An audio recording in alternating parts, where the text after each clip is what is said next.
Durante o podcast Café com Ferri, o pastor André Fernandes fala tudo porque que ele deixou a presidência da Lagoinha e montou seu ministério. Mas antes de vermos o vídeo, deixe seu comentário, deixe seu like e compartilhe esse vídeo com mais alguém. Acha na igreja por causa do helicóptero. Podia explicar pra nós? Eu quero falar sobre a tua saída da Lagoinha, né? Que é uma igreja referência no Brasil e tu era junto com o fundador, eu acho, né? O líder, um dos líderes mais importantes.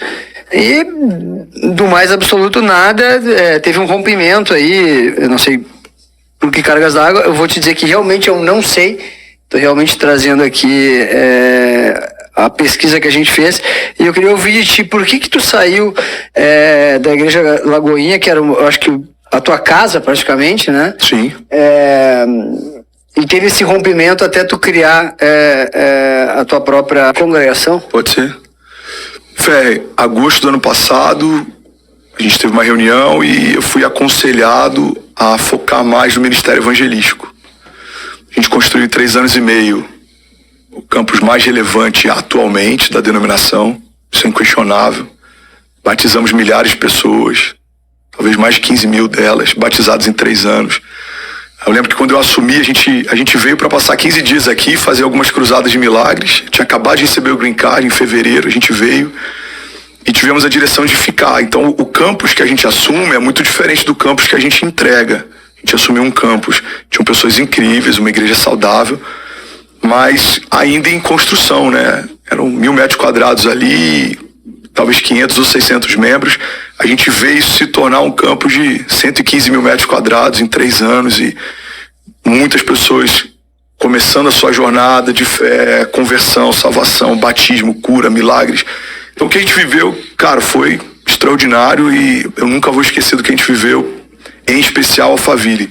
A gente plantou a igreja de Miami, The Field, participamos alguns anos atrás do Ministério da Lagoinha no Rio de Janeiro. Então a nossa história eu acho que a maior parte dela é incrível, assim. Apresentei meus filhos na igreja, fui consagrado a pastor na igreja, então não tenho o que falar em relação a isso. Em agosto é dada essa direção, e aí começa algumas discordâncias, vamos dizer assim, de visão de futuro nos bastidores. Não acho que vale a pena entrar nesse mérito, a não ser que em algum momento fosse muito necessário, mas eu acho que não edifica, vai deixar dúvidas, pontas soltas. Eu acho que a discussão disso não acrescenta a ninguém. Mas para resumir muito, quando cheguei em novembro talvez do mesmo ano, eu e minha esposa, a gente teve um entendimento que nosso tempo acabou, não era tempo de permanecer. A única certeza que eu tinha é que eu nunca mais abriria uma igreja na vida. Isso para mim estava muito claro, assim. Eu lembro de uma conversa que a gente teve, para quem não acredita no profético, talvez isso aqui vai ser loucura, mas eu e minha esposa no quarto e eu falo para ela, amor, eu nunca mais na minha vida abro uma igreja. Eu nunca mais na minha vida planto uma igreja. Eu só quero servir as igrejas que já existem. A gente tem que procurar um pastor aqui próximo. Pensei na época, na ocasião, um pastor que tem em Campinas, que ama a vida dele, é um cara muito sábio, caráter irrepreensível. Eu falei, eu acho que a gente tem que caminhar com ele, ser pastoreado e a gente pregar. Vamos continuar, eu vou continuar escrevendo livros, eu vou continuar, enfim. E aí eu lembro dela falar assim, amor, você foi chamado para isso, se você não fizer mais isso, o Senhor te leva. Eu falei, amor, se for para me levar, que ele me leve essa semana. Mas eu tô decidido, eu nunca mais planto uma igreja na minha vida. E aí dá alguns dias, a gente recebe uma ligação de uma profeta da República Dominicana. E ela fala, André, eu vi você e a sua esposa no quarto e o Senhor me mostrou vocês conversando. E a sua fala era, nunca mais planto uma igreja na minha vida. E vocês discutiam sobre onde congregar. Mas assim diz o Senhor. E, cara, para resumir muito, a gente se derramou ali talvez uns 15 ou 20 minutos de ligação. E depois daquela ligação eu me senti liberado para pensar sobre. Porque a transição, cara, é algo tão louco que você se sente até culpado, julgado de pensar em construir algo que faz parte do teu chamado desde que você se entende por crente. Então eu vou dar um exemplo, tá? É como se você saísse de um business de comunicação ou de algum projeto. Em algum momento você se sentisse culpado de estar sonhando e fazer de novo algo como esse podcast ou como tudo que você está construindo aqui. É muito difícil você desassociar alguém que tem uma genética, vamos dizer assim, de criação. Cara, eu fui chamado por Deus para criar. Deus se expressa através de mim de forma criativa. Eu amo criar. As pessoas até brincam que aonde eu chego começa uma reforma, começa uma construção, mas eu acredito de verdade que a ideia de você criar um espaço que não existe, criar um projeto que não existe, criar um ministério que não existe, isso faz com que as coisas se tornem melhor depois que você chegou. Então, eu não sei como era essa sala antes de vocês chegarem, mas eu tenho plena convicção de que está melhor do que estava antes de vocês entrarem aqui. Eu acredito que a gente é chamado para isso. Cara, e aí a gente começa. Eu tenho um rancho e tem um celeiro de madeira que tem 100 metros quadrados, que a gente fez para ser o nosso espaço social. A gente passou o Natal lá, enfim, aniversário dos nossos filhos são todos lá. E a gente fala, irmão, a gente não tem uma direção para onde ir, a gente só sabe onde não ficar. Assim como Deus fez com Abraão. Abraão, ele não fala para onde ele vai, mas ele fala onde ele precisa sair. Ele fala, sai da tua terra, sai do meio da tua parentela e vai para o lugar que eu vou te mostrar. E eu acredito que em vários momentos Deus faz isso. A transição de Deus nem sempre aponta um caminho claro, mas começa por uma ideia de onde não permanecer. E a gente começa a se reunir nesse celeiro de madeira, 80 amigos, 100, 120, 150. De madeira, 80 amigos, 100, 120, 150. E aí a gente dá então em fevereiro desse ano esse passo e abre o nosso ministério em São Paulo. André, deixa eu te perguntar sobre as polêmicas da internet aqui. Existe uma polêmica na internet que eu li que tu saiu da igreja por causa de um problema com um helicóptero. Tu comprou um helicóptero, não sei o que do helicóptero, e aí deu um racha na igreja por causa do helicóptero. Podia explicar para nós a polêmica do helicóptero? Claro. Cara, o helicóptero foi comprado pela igreja, para a igreja, em nome da igreja, pago com o dinheiro da igreja. Primeiro ponto, assim, se tivesse algo escuso ou estranho, eu teria comprado o helicóptero para a igreja, talvez no meu nome, eu teria comprado para mim, usando o dinheiro da igreja. A gente comprou o helicóptero em 4 cotas, esse helicóptero está voando, inclusive.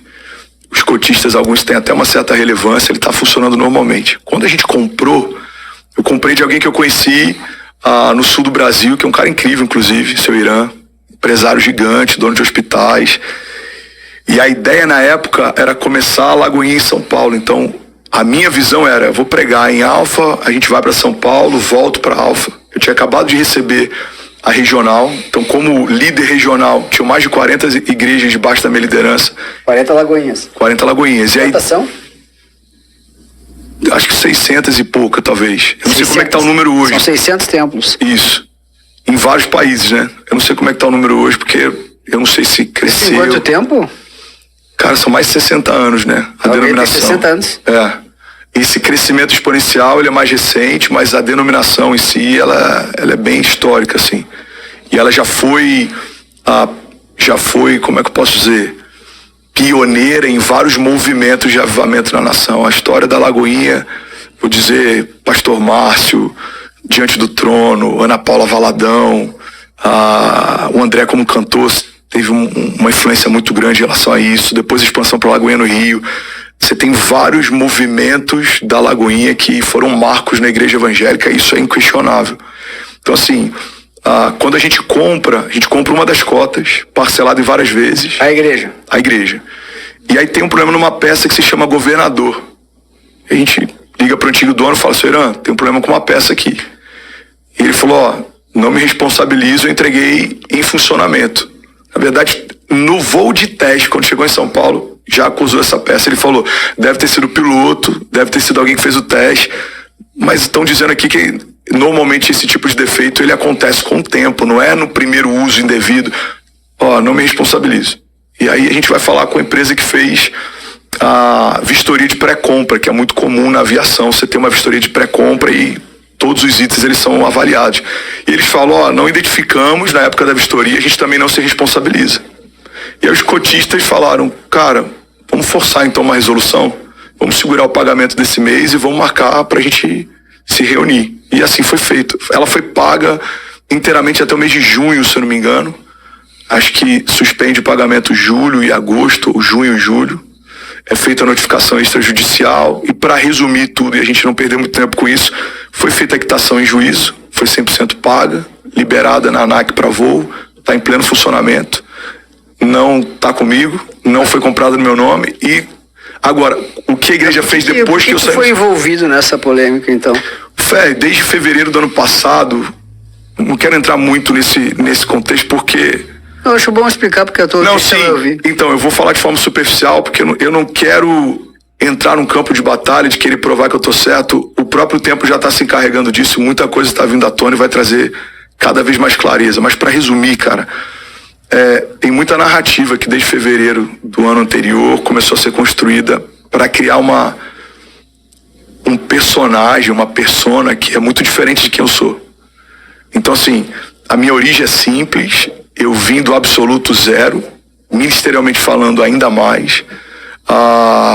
Eu sou o cara que sempre esteve em todos os mutirões, reformas, construções.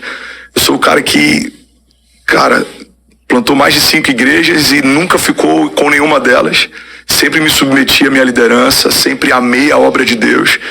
E vivi nos últimos 3 anos um crescimento explosivo num lugar que é uma bolha em relação ao Brasil. A família é muito diferente. Então a gente tinha, assim, pessoas que às vezes iam congregar, chegavam de helicóptero. A gente tinha pessoas que vinham de jatinho particular, pousavam lá no Catarina para congregar e assistir um culto.